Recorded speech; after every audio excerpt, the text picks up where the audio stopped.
I remember watching this movie for the first time ever a long time ago, way before I watched the original series, and in the first 10 minutes I was bored out of my mind. It was slow, it was meaningless, I just didn't care about anybody or anything.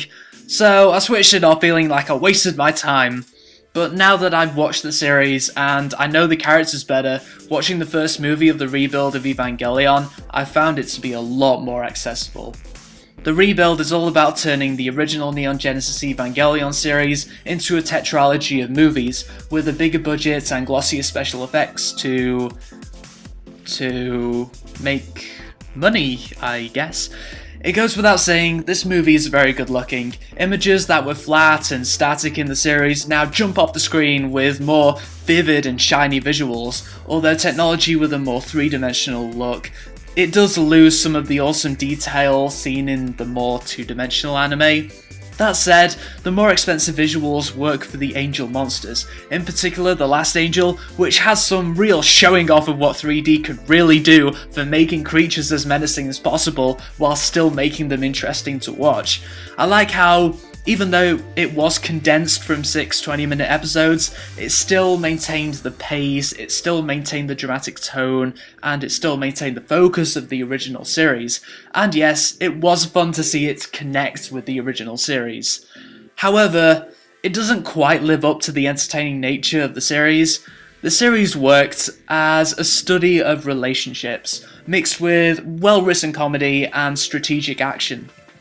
A downfall of this condensation is that now there's less time towards devoting what made the series so special. The closest the movie comes to comedy is a couple of funny faces pulled by Masato, but even that is swamped with the dramatic elements, hence the comedy is futile. Even though I already know these characters, they are significantly reduced in terms of showing off what makes them them. But they actually made Shinji not boring for once by painting him as a lot more darker and damaged than in the series, which wasn't a surprise. I guess the producers saw those memes which point towards how boring Shinji is and decided to give him more depth. Furthermore, my favourite character, Rei Ayanami, is no longer interesting. She used to be a strong leading character powered by her very mysterious aura, but now she's a more minor character with a stronger English voice.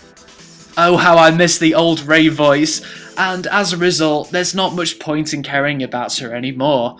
I'm not a fan of the decision to make her more open, as naturally she's not an open character.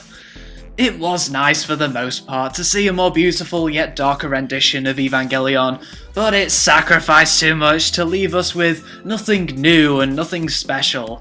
It's less boring if you're a fan of the franchise, but outside of that bubble, it's just flat military mecha action. 3 stars out of 5.